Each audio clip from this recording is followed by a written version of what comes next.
Bienvenido a En Transformación, un podcast sobre transformación digital en el que hablamos sobre innovación, modelos de negocio, tecnología, cultura empresarial, para que puedas tener una visión global de la transformación digital. Cada semana hablamos con un especialista sobre una temática concreta relacionada con la transformación digital para que puedas extraer de él sus conocimientos, aprendizajes, modelos mentales, casos de éxito y de fracaso y que puedas aplicarlos en el día a día de tu empresa. Hoy vamos a hablar sobre innovación a largo plazo con Gabriel Weinstein. Gabriel ha estudiado en el Institute for the Future y en el Singularity University, que es un programa de formación de la NASA, ojo con el dato, y además es socio global de Olivia. Olivia es una empresa de una no consultora, como la define él, especializada en transformación cultural y organizacional. Y en la charla vamos a hablar primero sobre por qué las empresas tenemos que transformarnos y tenemos tantos problemas para transformarnos sobre todo, y vamos a hablar sobre la metodología Foresight, que es una metodología de diseño de escenarios futuros en la que vamos a aprender cómo podemos anticiparnos a las cosas que van a venir en el futuro para que no nos pillen tan desprevenidos y podamos aprovechar las oportunidades como negocio. Así que con esto os dejo con Gaby. Gaby, bienvenido a En Transformación. Muchas gracias, Jorge. Un placer estar aquí. Gracias por la invitación. Un placer tenerte. Oye, arrancamos como siempre en este mundillo. ¿Qué entendemos o qué entiendes tú por transformación digital? Bueno, buena pregunta. Creo que si pones 10 personas dentro de una sala tendrás 10 definiciones de respuesta a esa pregunta. Personalmente creo que tiene que ver con la adaptación de las compañías hacia un mundo totalmente distinto. Habitualmente se cree que tiene que ver exclusivamente con tecnología y es una pata muy fuerte de la transformación, pero no podemos olvidarnos de la generación de las habilidades para poder aprovecharla, de la cultura y sobre todo pensar en la convivencia de nuevos modelos de negocio, ¿no? Entonces, al fin y al cabo, tiene que ver con el desarrollo de capacidades para un mundo que es digital o que es híbrido.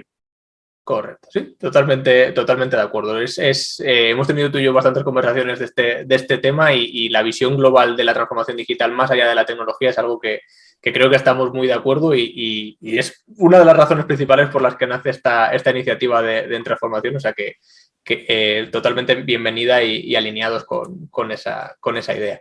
Has comentado que es una forma de dar respuesta, ¿no?, a los cambios que están ocurriendo de alguna manera a nuestro alrededor, y es verdad que en el mundo de la empresa estamos todo el día rodeados de cambios que cada vez además van más rápido, ¿no? Cambios en nuevas tendencias que los clientes nos van demandando poco a poco, más conveniencia, están más empoderados, cambios en la tecnología, que simplemente surgen nuevas tecnologías que generan nuevas oportunidades para nuestro negocio, y cambios en la competencia, ¿no? También, que la competencia pues va adaptando nuevos modelos de negocio, va innovando, capta mejor clientes que nosotros, los fideliza mejor, etcétera.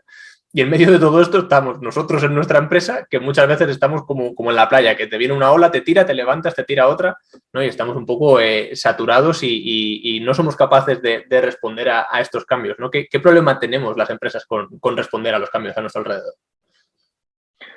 Bueno, has descrito muy bien el mundo en el que vivimos, ¿no? Y parece que cada vez vienen más rápidas esas olas, que no te da tiempo a levantarte. Buena analogía. La realidad es que lo que nos suele pasar es que somos muy reactivos. De repente vemos la hora muy cerca nuestro y no nos da tiempo a reaccionar. Entonces, yo creo que las organizaciones pueden evolucionar por dos grandes razones, si se quiere, y en el medio hay un montón de excusas, llamémosla. Pero las únicas dos razones reales son dos. Una es la crisis y la otra es la visión. La visión, por supuesto, me permite ver la ola venir desde más lejos, con lo cual me da más tiempo a reaccionar. Pero como probablemente hoy nos está yendo muy bien, se hace más difícil porque hay que convencer a muchas personas que tenemos que cambiar. Y luego lo hacemos por crisis, cuando no la tenemos frente a nosotros, ¿no?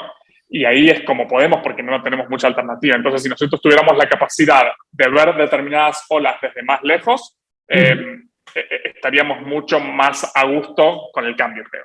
Porque tendríamos el tiempo natural que el ser humano requiere para adaptarse. Creo que es una buena forma de verlo. Totalmente. ¿Y por qué no somos capaces de ver esa es la ola que viene de lejos? Y si no paramos de comernos la que está cerca, ¿qué problema crees que tenemos en esto? Bueno, A ver, yo creo que habitualmente lo que tratamos de hacer es lo que intuitivamente nos sale, ¿no? Entonces, empezamos a tratar de reconocer, primero mirar a los costados, ¿no? O sea, dejar de mirarnos a nosotros mismos y mirar qué hace la competencia, por ejemplo, como tú bien decías antes. Entonces, mirando así de reojo, yo puedo darme cuenta, bueno, qué es lo que otros están viendo. Y luego lo que uno tiende a hacer como organización es identificar ciertas tendencias. Bueno, ¿qué está pasando hoy? ¿No? Entender el mundo en el que vivimos. todas las organizaciones de alguna forma, no sé si coincide Jorge, son muy endogámicas, se miran mucho el ombligo. Sí. Entonces, cuando logran, por alguna razón, mirar hacia afuera, empiezan a descubrir nuevos mundos. Entonces, darse cuenta que en el mundo en el que vivimos es importante la gratificación instantánea para clientes y para colaboradores, o cómo los intereses cambian muy rápido, o cómo los clientes están mucho más empoderados porque pueden comparar con antes no. La experiencia como muy reivindicada, la personalización. Entonces, empezamos a ver esas cosas como, ok, esto está sucediendo, es una tendencia, entonces nos va a permitir ver lo que va a suceder. Y la realidad es que cuando miramos una tendencia, estamos mirando el pasado, no el futuro. Estamos dándonos cuenta que sucedieron determinadas cosas, con lo cual ese patrón lo convirtió en tendencia. Entonces, cuando nos quedamos ahí y solo ahí, es cuando seguiremos teniendo la ola enfrente. La pregunta es, ¿cómo logramos mirar más allá? Porque de hecho, vamos a algo que nos interesa mutuamente, que son las tecnologías, ¿no? Un gran acelerador para todas las tendencias con las cuales hoy convivimos son las tecnologías, ¿no? Sobre todo las que crecen exponencialmente, no sé, la blockchain, por decir alguna, la inteligencia artificial. Y esas tecnologías crecen con una curva exponencial. Entonces, si nosotros miramos solo ese pedacito de la curva exponencial, nos quedaremos con la tendencia. Pero si nos alejamos y tratamos de ver el bosque y no el árbol, veremos que esa curva en algún momento cae. Y habrá otra S, otra forma otra curva en ese formato que permitirá darle continuidad al crecimiento de la tecnología. Entonces, si nos vamos mucho, vemos que es una exponencial, pero con muchas S adentro, ¿no? Entonces, si nosotros logramos ver ese bosque, entenderemos no solo el presente del que estamos, sino que estamos ampliando el espectro de tiempo, y eso me empieza a permitir ver un poquito más hacia adelante. Y creo que eso es una gran cualidad en las organizaciones, ¿no? Mirar a futuro, no como una continuidad del presente. Eso suele ser uno de los grandes errores. Creo que todos hemos visto Volver al Futuro, por lo menos nuestra generación, y creemos que el futuro es la continuidad del presente, ¿no? Va a ser igual que hoy, pero aparecerá un DeLorean volando y una patineta que flota. Y la realidad es que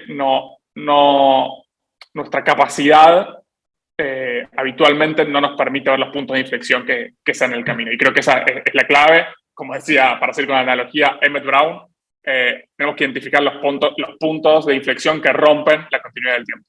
El futuro no es continuidad del presente.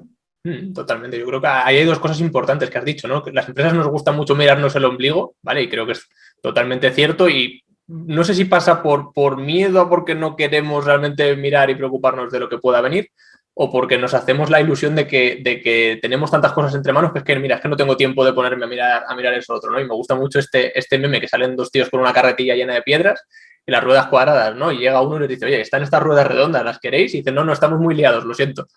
Es que realmente aplicar esa nueva innovación o esa nueva idea que viene de fuera te podría ayudar a ser mucho más eficiente y mucho más rápido en eso que estás haciendo en este momento, pero estás tan liado que estás obcecado en mirar ese momento actual, ¿no? Y creo que es un problema. Y luego, efectivamente, como decías, el tema de la continuidad del presente y el futuro, ¿no? Que el futuro no es la continuidad del presente. Yo creo que de alguna forma pensamos o queremos pensar que lo que nos ha traído hasta aquí nos va a valer para seguir hacia adelante. Y creo que en muchos de los casos no se da el caso, ¿no? Y el otro día, hablando tú y yo, lo comentábamos, ¿no? Has comentado el caso de Regreso al Futuro. Yo te comentaba, digo, es que los aviones, siempre innovamos con aviones más potentes, más grandes, más pequeños, más cuadrados, más redondos, pero no innovamos en la forma de volar, ¿no? Entonces es como que ahí estamos siendo continuistas, ¿no? Se ha hecho algo y vamos a crecer sobre algo que se inventó hace 130 años, no sé, principios del siglo, finales del 19 por ahí creo que fue. Y nos basamos siempre en lo mismo, ¿no? Entonces, ¿qué podemos hacer las empresas realmente para mirar más allá? Voy y quiero hacer un comentario respecto a lo primero que dijiste, que de alguna forma esto de mirarse a uno mismo, creo que todas las compañías, o la gran mayoría, nacen como emprendimientos, ¿no? Es una idea de alguien, y en ese momento miramos mucho afuera, porque detectamos una oportunidad en el cliente, ¿sí? Y la tratamos de satisfacer.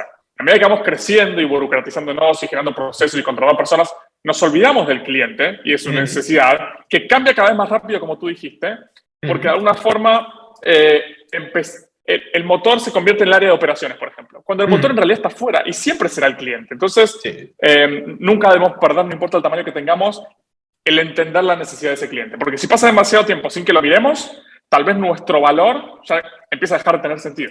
Entonces, Sí. ahí es cuando la ola ya te está mojando. Sí. Aquí hablábamos hace algunas semanas con Marcel Planellas, que es profesor de innovación en ESADE, y hablábamos también de la dualidad que tenemos que tener las empresas al innovar, ¿no? De explotar los modelos de negocio actuales y explorar. Y es verdad que cuando nace una empresa tenemos mucha mentalidad de exploración, salimos, probamos cosas, pivotamos y todas estas palabras maravillosas, hacemos posits en la pared, ¿no? Pero cuando ya tocamos con la tecla, nos ponemos a explotar eso y ese es nuestro negocio. Creemos que vamos a vivir de eso durante los próximos 40 años, cuando la realidad es que para sobrevivir a lo mejor no en el corto, en un año tu empresa no va a morir, pero en el medio plazo o mantienes la explotación del modelo actual y la exploración de los demás o vas a tener serios problemas. Sí, el desafío de ser ambidiestro, como tú dices, es que las capacidades para hacer una cosa y otra son muy distintas. ¿Cómo haces para que convivan? Gran desafío, súper interesante. Y yendo al segundo de los puntos que mencionabas, Jorge, las recetas nos encantan, ¿no? Y nuestra experiencia nos encanta. Y basarnos únicamente en nuestra experiencia hace que solo hagamos lo que sabemos hacer. Entonces, hay algo que hemos inventado como seres humanos para bajar la incertidumbre, que se llama status quo, pero tal cosa no existe porque en el mundo en el que vivimos hoy cambia todos los días. Entonces, aferrarme demasiado a las recetas del pasado me impiden mirar hacia adelante. Pues entonces supongamos que, bueno, ya hemos conseguido que la persona que está escuchando esto piense, ¿no? Mi empresa tiene que avanzar, no vamos a poder seguir como hemos estado hasta ahora durante los próximos años, tenemos que ser más innovadores, mirar el futuro, etcétera. ¿Cómo puede una empresa realmente mirar al futuro y adelantarse a las cosas? Vale. Yo creo que hoy en día tenemos la capacidad, utilizando diferentes modelos y metodologías, no solo de mirar hacia el futuro, sino diseñar el futuro. El futuro puede crearse. Y lo primero que tenemos que tener en cuenta para esto, y luego si quieres hablamos de modelos y metodologías, digo, particularmente mi formación es de Institute for the Future en Palo Alto, y hablaré principalmente de eso, pero hay otros modelos, ¿sí? Pero todos coinciden en que el objetivo de mirar hacia el futuro y diseñar ese futuro no es intentar acertar. No, es casi imposible. Por suerte, nadie tiene la bola de cristal como para adivinar qué sucederá. Tal vez en determinados momentos lo necesitáramos, como el que estamos viviendo ahora. Sí, ahora estaría bien una bolita de cristal, la verdad. Sí, para entender qué pasa por Europa del Este. Pero como no tenemos esa posibilidad, si intentamos acertar nos frustraremos. Porque no solo es imposible acertarlo, sino que el modelo de diseño de escenarios futuros lo que te dice es, no intentes diseñar un único futuro, diseña una serie de futuros. Porque si queremos romper como el caballo que mira siempre hacia adelante, como esa continuidad del presente que decíamos, y queremos abrir el ángulo de visión, bueno, tenemos que diseñar potenciales futuros que, por supuesto, sean coherentes con el presente, que sean plausibles, que sean incluso provocativos, y ahora vamos a hablar de eso. Entonces, lo que me permite abrir el ángulo de visión es ir haciendo un ejercicio de entendiendo qué va sucediendo para entender cuál de los caminos que diseñé es el que más probable, es el que probablemente se dé, o mayormente, ¿no? Según avanzamos, diseñamos una serie de escenarios o posibilidades, algunas entiendo más realistas, otras tenemos que tirar también de ideas más alocadas, para luego, según se vaya acercando el momento, decir, vale, pues parece que vamos por aquí, ¿no? Exactamente, porque de hecho, el futuro nunca llega, ¿no? Entonces, si de tanto en tanto tienes la capacidad de entender qué está sucediendo, ahora vamos a ver cómo, entonces tú tendrás la capacidad de ir adaptándote de forma anticipada. Al fin y al cabo, para eso sirve, para ir desarrollando las capacidades de adaptación al futuro que sea que ocurra. Entonces, lo que sí es importante, tú dijiste realista, es que siempre tiene que ser coherente y plausible. Y ahora vamos a entender cómo hacemos eso. Vale. Pero lo más importante, como decía antes, es no intentar acertar, porque si no, nos frustraremos. Lo más importante es repensar lo que es posible y lo que no. Es romper con nuestros sesgos, como decíamos antes. De hecho, hay muchas organizaciones que contratan guionistas de películas de ciencia ficción para que les abra la cabeza respecto a lo que potencialmente puede ser posible hacia adelante. Wow. Así que esa, diría, es el primer consejo. Un escenario futuro Terminator, ¿no? Por ejemplo. Sí, bueno, hasta ese es coherente. Hasta ese, sí, hasta ese es muy continuista, ¿no? Hasta cierto punto. Sí, tal vez el punto donde uno dice, bueno, ya tal vez no tanto, es el de Matrix, ¿no? Pero bueno, hay para todos los gustos. Y tal vez el segundo punto importante tiene que ver con que cualquier idea útil sobre el futuro. De hecho, es una frase de Jim Dator, que es uno de los grandes futuristas, si se quiere, o estudiosos del tema de la Universidad de Hawái. Dice que cualquier idea útil respecto al futuro, al principio tiene que parecer ridícula. Entonces, si yo te cuento cómo imagino el futuro y tú dices, eso es imposible, es una buena señal. Es una buena señal, ¿no? Yo considero algo que tú no, porque yo me basé en que sea coherente y plausible. Así como creo que la frase del fundador de LinkedIn dice, cualquier buena idea es ridícula hasta que es exitosa o se convierte en... Me parece que va en esa línea, ¿no? Entonces, si lo que te cuento es provocativo, entonces estamos frente a un potencial buen futuro diseñado. Entonces, tal vez lo que sí tendría en cuenta en estos casos tiene que ver con lo que llamamos habitualmente, que justo antes lo hablábamos, expertos o gurúes, porque son a quienes recurrimos habitualmente para preguntarle, bueno, ¿y cómo crees que va a ser el futuro? Y la realidad es que el experto va a hablar del futuro en base a su experiencia, que es del pasado. Entonces es el que habitualmente no logra ver los puntos de inflexión. Pero si yo reúno al experto, que es clave, por supuesto, y al ingenuo, comillas ingenuo, ¿no? Que basa las preguntas que el experto jamás se va a hacer, es una gran combinación en un equipo que diseña futuro. ¿Sí? Porque tienes a aquel que considera todas las variables y aquel que considera una variable que nunca considerará. Esto pasa mucho también en empresas, ¿no? Que hay muchas empresas normalmente piden contratar o buscan contratar a alguien que tenga experiencia en su sector y hay veces que cambiamos y decimos, no, mira, es que quiero que venga alguien nuevo, que sea una tabula rasa y que nos rompa con lo que sabemos hacer hasta hoy y lo que hemos hecho hasta el día de hoy porque ya nos está dejando de funcionar, ¿no? Esto se ve en el mundo de la empresa. Sí, totalmente. De hecho, hay un chiste, hay un meme que un CEO le pregunta a su equipo, bueno, tráigame algo innovador que nunca nadie se ha hecho. El equipo va, trabaja, se rompe la cabeza, vuelve, se lo presenta y el CEO le dice, ok, buenísimo. ¿Y quién lo ha hecho antes y le ha funcionado? Ok, entonces, de alguna forma, tenemos que estar dispuestos a animarnos, ¿no? Si yo diseño escenarios futuros y me quedo con eso y no cambio en pos de esos escenarios, ¿para qué los diseñé? Y peor, imagínate que ocurra y no hice nada al respecto, ¿no? Sí. Lo tenía ahí, pero no he hecho nada. Sí, bueno, pasa más habitualmente de lo que nos gustaría. Y después hay un concepto que sí me gustaría traer que se llama Future Shock, que es un concepto de Alvin Toffler, que tiene que ver con que el futuro puede llegar muy rápidamente, de forma muy acelerada. Y nos pasó, por ejemplo, con COVID. ¿Sí? Lo hemos vivido todos. O sea, de un día para el otro, tuvimos que cambiar drásticamente nuestros comportamientos. No podíamos salir de casa, teníamos que usar mascarilla para absolutamente todo. Entonces, cambió nuestro comportamiento. ¿Era previsible que eso ocurra o no? Bueno, Bill Gates dirá que sí. En 2015 dio una charla de esto, con lo cual para Bill Gates no fue un cisne negro. Pero para muchos de nosotros sí, porque no lo para la gran mayoría de la humanidad lo fue. Exacto. Entonces, eso es lo que nos pasa cuando miramos el futuro y no hacemos nada, ¿no? Que de hecho deja de ser un cisne negro para convertirse en un rinoceronte gris, ¿no? Que son aquellos futuros en el cual sabemos qué va a pasar, no sabemos cuándo, pero no hacemos nada al respecto.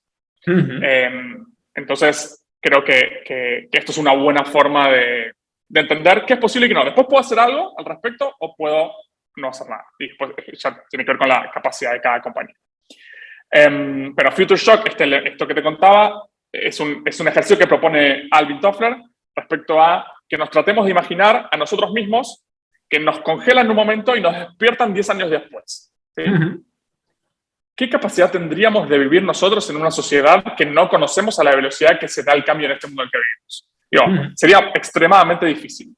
Bueno, eso es lo que nos ocurrió con la pandemia. Nos fuimos teletransportados, no sabíamos cómo colaborar digitalmente, algunos ni siquiera tenían las herramientas, los líderes les costaba liderar. Entonces, de eso se trata, es estar inmerso en un mundo que no conoces. Es como que tú no hablas chino, no tienes un móvil y te ponen en China un día para el otro. No sabes ni qué hacer. Sí, totalmente. Pero yo creo que además, yendo un poco más allá y cogiendo ese mismo plazo, ese mismo escenario, si nos paramos a reflexionar, ostras, lo que hemos cambiado en 10 años, hace 10 años apenas usábamos WhatsApp, apenas teníamos datos en el móvil, Airbnb, Uber, todo esto era, vamos, no lo habíamos utilizado en la vida.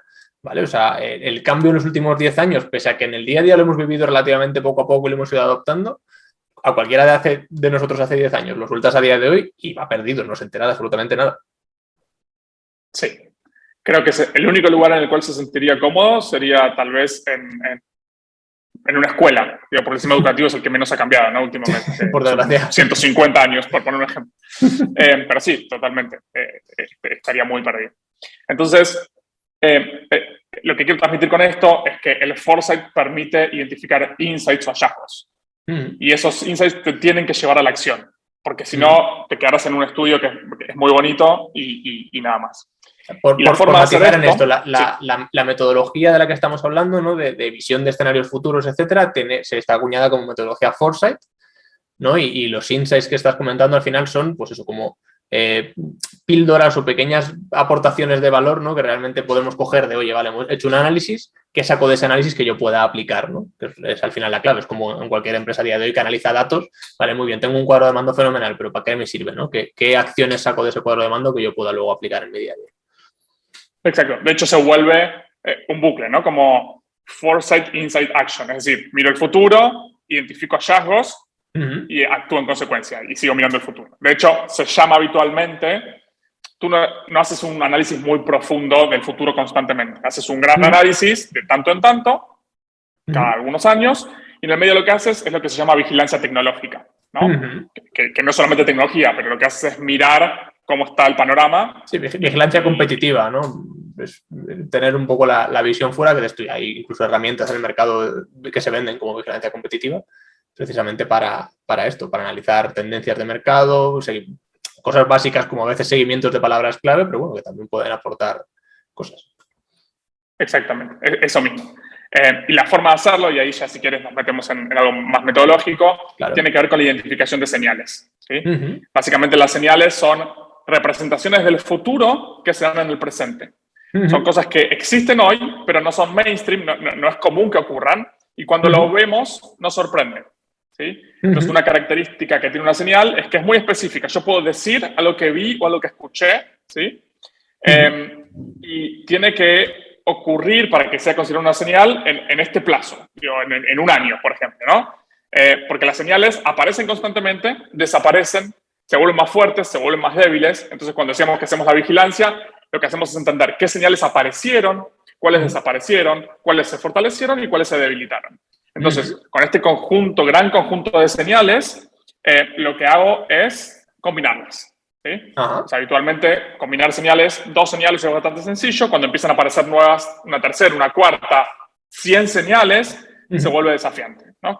¿Qué podría ser, Gaby, perdona que te corte, qué podría ser un ejemplo de una señal? Bueno, pongo un ejemplo concreto que me pasó a mí hace, no sé, 1 o 2 semanas.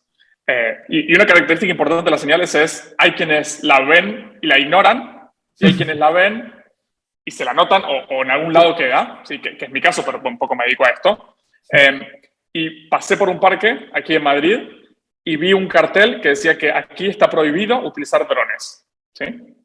Entonces, no es algo común, no lo vi en ningún otro parque, ¿sí? Entonces me llamó la atención. Si me llama la atención, ¿sí? Si no es mainstream, es una señal que potencialmente nos muestre cómo va a ser el futuro. Tal vez el futuro está lleno de drones, tal vez los carteles aparecen y los drones se prohíben, pero es una señal que a mí me importa. Si la combino con otra, puedo lograr diseñar un escenario, que de eso se trata. Entonces, si yo empiezo a combinar estas señales, y mientras más lo haces, mejor te vuelves combinando señales, ¿sí? Al principio los escenarios son medio vagos, y luego empiezas a ser bueno diseñando esos escenarios. Lo importante que tiene una señal tiene que ver con qué, o cómo la identificamos, si quieres. Primero, lo que tengo que hacer al creer que había una señal es identificar qué cambio representa. Es decir, de qué estadio a qué estadio pasaría el mundo en el que vivimos con esa señal. Y luego hay que identificar qué fuerza hay detrás de eso. Y cuando digo fuerza, es como el driver que lo impulsa, ¿sí? Y esos son los que habitualmente conocemos, ¿no? O sea, por ejemplo, la transformación digital es un driver. El cambio climático es un driver. Son fuerzas mucho más poderosas que están en el día a día y que podemos reconocerlas fácilmente. Entonces, cuando entiendo qué driver hay detrás, entendemos qué potencial tiene esa señal, ¿sí? Sí. y luego lo que me tendría que preguntar es, ¿qué pasa si esa señal sí se vuelve mainstream, sí se vuelve parte de nuestro mundo? ¿Cómo sería ese mundo? Y ahí empiezo a diseñar esos escenarios, que como decíamos, tienen que ser coherentes, que lo son, porque se basan en señales que vi el presente, tienen que ser posibles, ¿sí? Respecto a nuestras capacidades hoy en día, ¿sí? Entonces, potencialmente podemos decir que los drones pueden transportar personas, y la verdad es que estamos a punto de lograrlo. Ahora, un dron puede transportar una casa, y la realidad es que no es tan posible con lo que tenemos hoy. Entonces, bueno, tal vez los descartamos. Entonces, las señales, por ejemplo, una señal podría, pregunto, desde el desconocimiento absoluto de esta metodología, pero por ejemplo, el hecho de que están pasando cosas que a priori ves y dices, pero qué chalados que están haciendo estos de viajes espaciales, ¿no? Que de repente, que lo vemos a día de hoy, hay 2 o 3 empresas en el mundo, Tesla, Amazon, Virgin, que están ahí, parecen 3 talados a ver quién tira el cohete más lejos, pero que yo creo que puede ser una señal de, oye, que es que a lo mejor esto en 3 años evoluciona y en 3 años estamos haciendo vacaciones flotando en el espacio.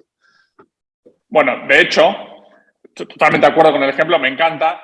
El día que Elon Musk dijo, quiero poner 1 millón de personas en Marte, fue una señal. Puedes creerle o no, pero tienes que tenerla en cuenta. Después vas viendo cómo pasa el tiempo y si esa señal se fortalece o no. ¿Abandonó Elon Musk su misión? No, sigue. Y ya logró ciertos hitos, con lo cual vamos en camino hacia que potencialmente eso ocurra. Eso es un gran ejemplo, porque sí.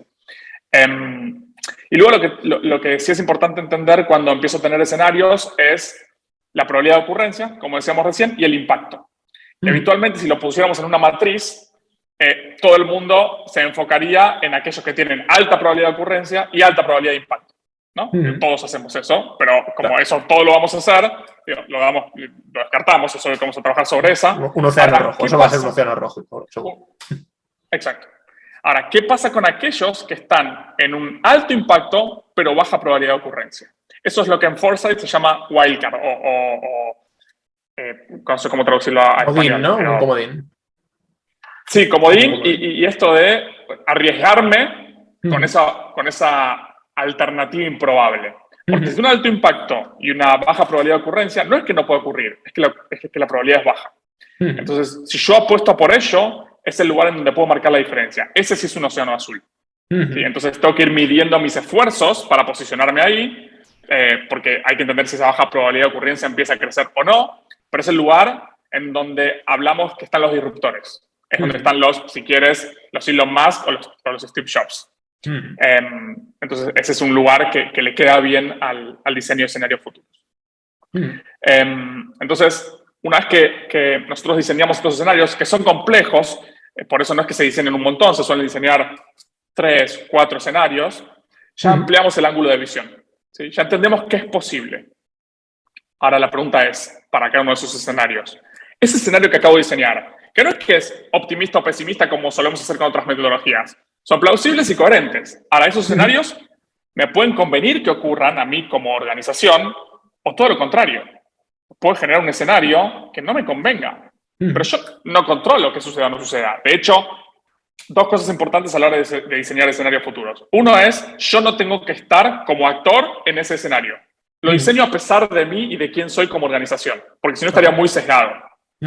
Y la segunda es que cuando diseño un escenario no puedo pensar en el futuro demasiado amplio, porque si no sería imposible encontrar señales para ese futuro. Sería imposible generar cierta afirmación. Entonces tengo que definir la pregunta que quiero responder con ese escenario, que tiene que ser lo suficientemente estrecha como para poder responderla y lo suficientemente amplia para encontrar señales que puedan ayudarme a entender por dónde va el camino.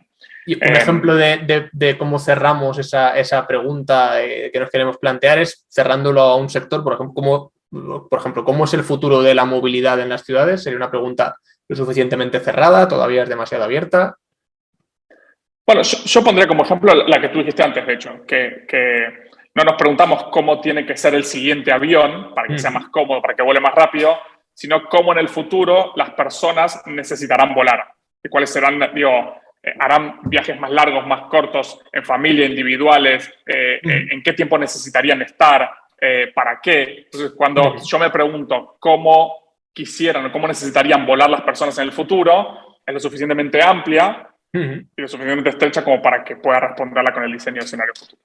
Hay una pregunta a lo mejor padre de esa, ¿no? Que es cómo se desplaza la gente en distancias largas en el futuro, que sale de volar, ¿no? Que a lo mejor no es volar, que a lo mejor es ya el teletransporte, ¿no? Y estas cosas, pero bueno, siempre puedes tirar, Sí, subir niveles o bajar niveles, entiendo. Hay que buscar el punto totalmente. medio, ¿no? El punto adecuado para que no sea accionable, porque si no se abren tantas posibilidades que no. Sí, sí. De hecho, algo que no mencioné, pero me parece que vale la pena, que es por qué nace esta disciplina, ¿no? Y la realidad es que nace a partir de los ejércitos, de la necesidad para que un ejército pueda cambiar su estrategia en general de armamento, de capacitación, de comunicaciones, etcétera. Necesitan muchos años de anticipado. Habitualmente se necesitaban 50 años para que un ejército pueda cambiar su estrategia. Entonces, era necesario mirar muy hacia adelante para entender qué potenciales conflictos podría tener un país. Y eso se fue acortando en el tiempo y Shell, la compañía petrolera, fue la primera empresa con fines de lucro que empezó a utilizar el diseño de escenarios futuros. De hecho, los disponibiliza cada vez que genera un escenario futuro para que cualquiera pueda consumirlo. Están disponibles online. Y ha bajado el tiempo a 25 años, algunas empresas lo hacen a 10. De hecho, 10 diría que es el momento ideal, porque es lo suficientemente cerca como para que me importe. A 50 años falta tanto que entonces 10 años es algo que yo puedo controlar y hacer algo al respecto, pero es lo suficientemente lejos para considerar que el futuro puede ser drásticamente distinto. Entonces, 10 años es el sweet spot. Y hoy lo utilizan muchas organizaciones, por supuesto, pero nace desde la milicia. Qué bueno. Y bueno, y lo importante de esto es, bueno, ¿qué hago cuando tengo los escenarios? Bueno, decíamos antes, ¿puede convenirme o no? Y hay dos variables clave en esto. Cuando tengo el escenario, yo puedo definir mi posicionamiento estratégico. ¿Dónde me conviene estar? Ahora, si ese escenario no me conviene, ¿sí? O creo que no me conviene, voy a tratar de retrasarlo o voy a tratar de que no ocurra nunca. Entonces, si tienes una compañía importante dentro de tu sector, tal vez puedes hacer cosas para que eso no suceda o que se retrase. Si no tienes el poder para hacer algo al respecto y cambiar ese futuro, bueno, tendrás otras estrategias que son más de adaptación que de intentar cambiar. Entonces, esas dos variables, en una matriz que tiene dos ejes, la capacidad de hacer algo al respecto y si ese escenario me conviene o no me conviene, te definen qué estrategia tienes que tomar. Ahora, se me está viniendo a la cabeza que esto lo hemos vivido con las empresas que dependen de los combustibles fósiles, ¿no? Hasta cierto punto. Ellos, yo creo que han sabido desde hace muchos años la transición que debíamos hacer y que debíamos vivir y que en algún momento llegaría, pero han hecho todo lo posible por atrasarlo a nivel de presión a gobiernos, a empresas privadas para que no saquen líneas de coches eléctricos hace 10 años que se podría haber hecho sin problema. ¿No? O sea, lo hemos vivido hasta que alguien ha sido un catalizador y ha dicho vamos a por ello y ya no hay quien lo pare. Sí, eso mismo. Incluso recuerdo, no me acuerdo el nombre del vehículo, pero General Motors sacó su primer auto eléctrico, vendió unidades y lo tuvo que quitar del mercado por las presiones. Y esto fue hace más de 10 años. Sí, más o menos 10 años. Entonces, yo creo que por ahí lo importante tiene que ver con que definir si me conviene o no me conviene como organización requiere un análisis mucho más profundo de que el que a priori creemos. O sea, nuestra primera sensación es, no, esto no me conviene porque no tiene nada que ver con mis capacidades del hoy. Pero si miras a los costados, te das cuenta que para el resto tampoco. Pero tú lo viste antes que el resto y tienes la capacidad de desarrollar las habilidades para estar mucho mejor posicionado en ese futuro. Entonces, a priori, el escenario que creo que no me conviene es realmente el mejor para mí. O sea, que bueno, a veces creemos que no nos conviene porque no nos apetece o no vemos la necesidad de cambiar, ¿no? Y igual no llega, ojalá no llegue, ¿no? Pero en caso de que decidamos ir a por ese escenario o empezar a prepararnos para ese escenario, genera una oportunidad de negocio muy potente para posicionarnos en un sector en el que seguramente o puede ser que otros no estén ni siquiera pensando, ¿no? Sí, y habitualmente lo que sucede, Jorge, es que cuando el escenario que diseño es muy distinto a lo que yo tenía planificado, trato de ignorarlo y decir que no me conviene. Cuando si le dedicas un poco más de tiempo, como decíamos, te darás cuenta que tal vez es lo mejor que te puede pasar. Solamente que requerirá de una transformación, de un cambio, de una inversión, y tal vez no estés dispuesto a jugarte por ello. Así que eso se vuelve súper importante porque de alguna forma define tu futuro, ¿no? Entonces, en este sentido, lo importante tiene que ver con ese escenario que diseñamos, ¿no? Ese escenario que diseñamos se puede llegar de distintas formas y con distintos tiempos. Entonces, tenemos que ser de alguna forma muy precisos con el hacia dónde voy, pero muy flexibles en cómo puedo llegar ahí. ¿Sí? Y eso es, ese concepto es de Bobby Johansen, también un estudioso de esto, un referente en la temática, respecto a, seamos como muy claros respecto a ese escenario. Y tiene que estar claro para todos y tenemos que ser muy concretos. Pero luego la forma de llegar puede cambiar drásticamente. No tratemos de quedarnos en el camino que diseñamos, porque tal vez otro llegue distinto, pero llegue. Entonces, de eso se trata un poco el diseño de escenarios futuros. Y luego hay muchas metodologías, ¿no? Un gran ejercicio tiene que ver con mirar hacia atrás para mirar hacia adelante. Creo que Mark Twain era el que decía que la historia no se repite, pero sí rima, ¿no? Uno puede identificar patrones del pasado que se darán hacia adelante. Entonces yo digo, bueno, ¿qué ocurrirá en los próximos 10 años? La metodología dice que tengo que mirar 20 para atrás. O sea, como mínimo el doble para atrás. Y probablemente empecemos a ver, porque somos seres humanos, ciertos comportamientos que se han repetido a través de la historia que se repetirán hacia adelante. Tengo que poner otros condimentos, ¿no? Con más tecnología, con una sociedad que valora otras cosas, pero la esencia humana no ha cambiado desde su creación, casi. Sí, lo que buscamos al final es lo mismo, con unos medios u otros, pero seguimos siendo los mismos, más o menos. Sí. Monos grandes y un poco más listos somos. Sí, y chocaremos con muchas piedras muy similares. Entonces, hay muchas metodologías. Hay una metodología que a mí me encanta que se llama... ¿cómo se llamaba? Tiene un nombre que se refiere a oportunidades inesperadas o a posibilidades inesperadas. Creo que es Reveal Unexpected Possibilities. Que tiene que ver con cómo generás, combinando señales, una posibilidad que rompe con todos los sesgos. De hecho, si nos vamos a extremos que creemos que no son plausibles, después nos es más fácil volver hacia lo que es probable, buscando esas señales. Tenemos que tener ese ejercicio de ir combinando distintos métodos para lograr escenarios que se complementen entre sí.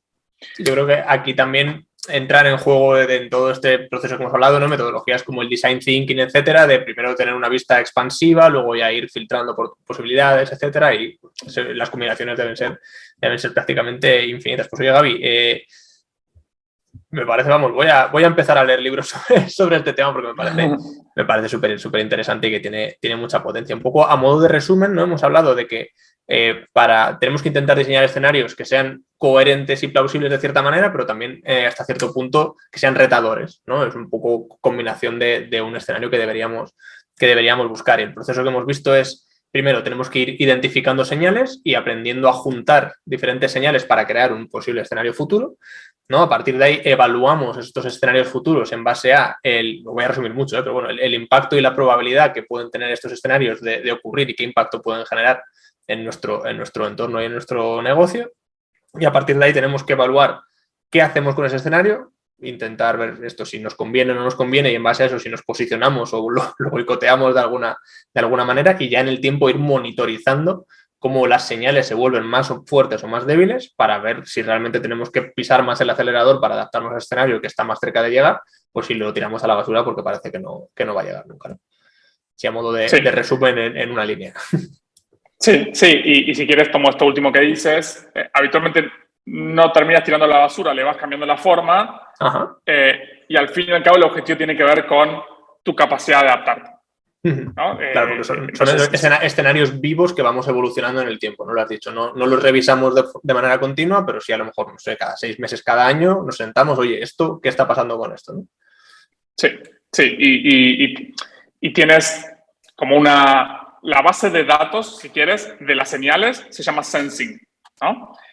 Y esa base de datos se va creando a partir del aporte de muchas personas, ¿no? Entonces, si nosotros logramos de alguna forma que cada persona identifique señales y la ponga en esa base de datos, a la hora de diseñar el diseño tendremos mucha más información, mucha menos sesgada para poder diseñarlos. Entonces, mantener ese sensing vivo es claro. Exacto. importante que es es colaborativo, ¿no? No es un genio dentro de la empresa encerrado en una sala, no, es cuanta más personas estén aportando y con los ojos fuera, más vamos a ver las posibles señales, como aparecen, desaparecen, ¿no?